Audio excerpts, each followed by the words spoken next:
Lorsque la gloire de Dieu descendit, tous les prêtres durent sortir de la maison de Dieu, parce que Dieu ne veut jamais donner sa gloire à un autre.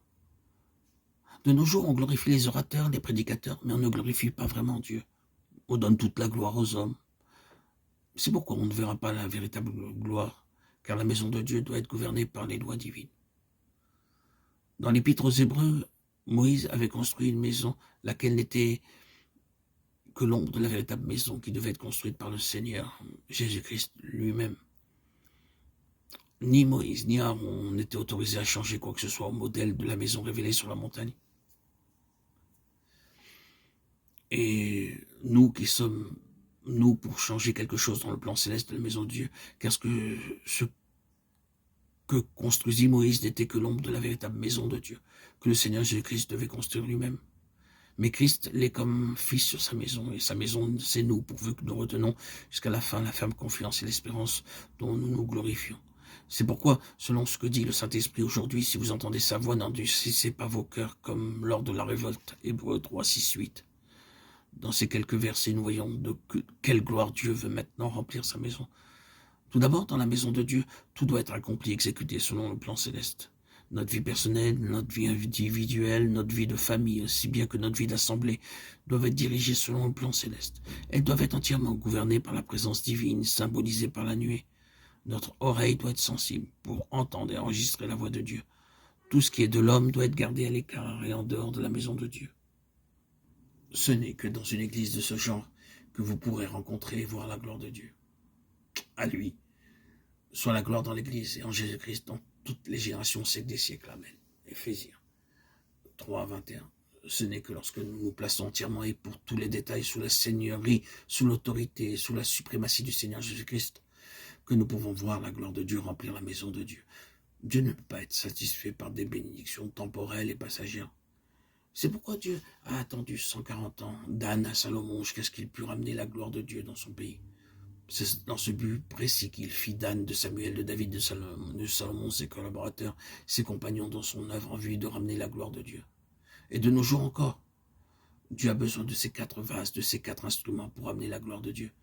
Il a besoin d'instruments comme Anne, il a besoin d'instruments semblables à Samuel, il a besoin d'instruments à la façon de David. Et aussi d'instruments qui ressemblent à Salomon.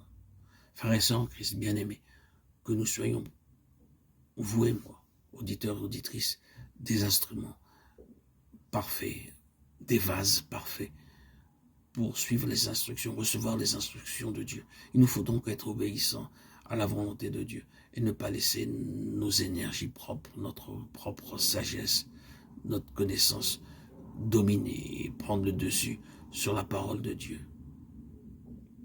Soyons souvent en prière, en silence, comme je le fais d'ailleurs moi-même très souvent. Je prends des moments de silence qui durent 1 an, 1 heure, 2 heures, 1 heure et demie, 40 minutes, selon le temps qui m'est offert, qui m'est accordé. Et dans ces moments de silence, je ne prononce pas un seul mot, jusqu'à ce que, comment l'expliquer, de manière ininterrompue, de mes lèvres coulent comme un fleuve des mots que je n'aurais pas pu imaginer prononcer. Ma langue se délie, mon cœur s'ouvre, se dilate, c'est une merveille. Là, ici, je fais une petite parenthèse pour vous faire connaître, vous révéler ce qu'est mon vécu. En permanence, quotidiennement, je fais cela. Et c'est une expérience que je partage avec vous et que je vous invite à commencer. C'est de l'ordre du prodige. Restez un petit moment, sans vous forcer, dans le silence. Laissez votre esprit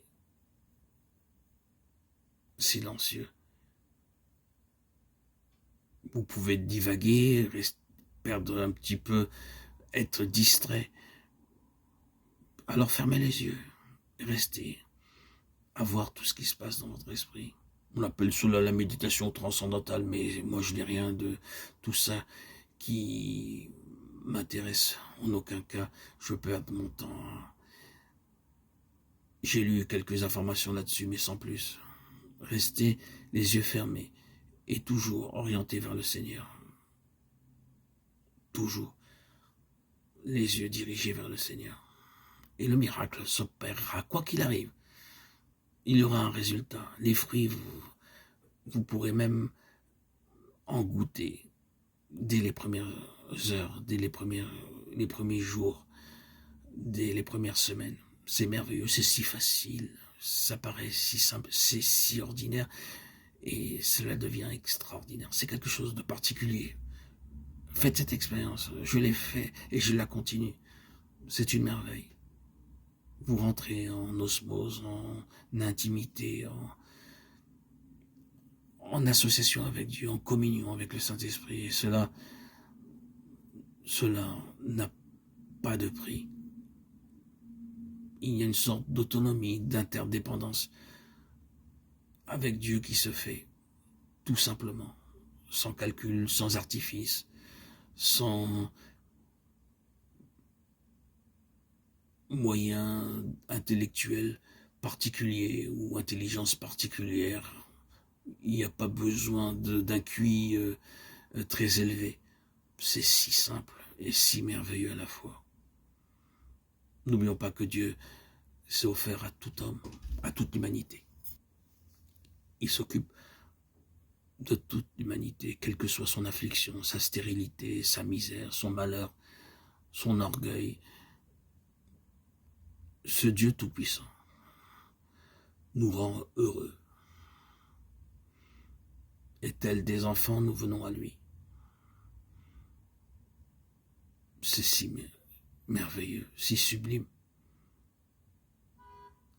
Les préoccupations et les soucis qui nous accablaient ont moins de puissance sur nous, ont moins de force et de lourdeur,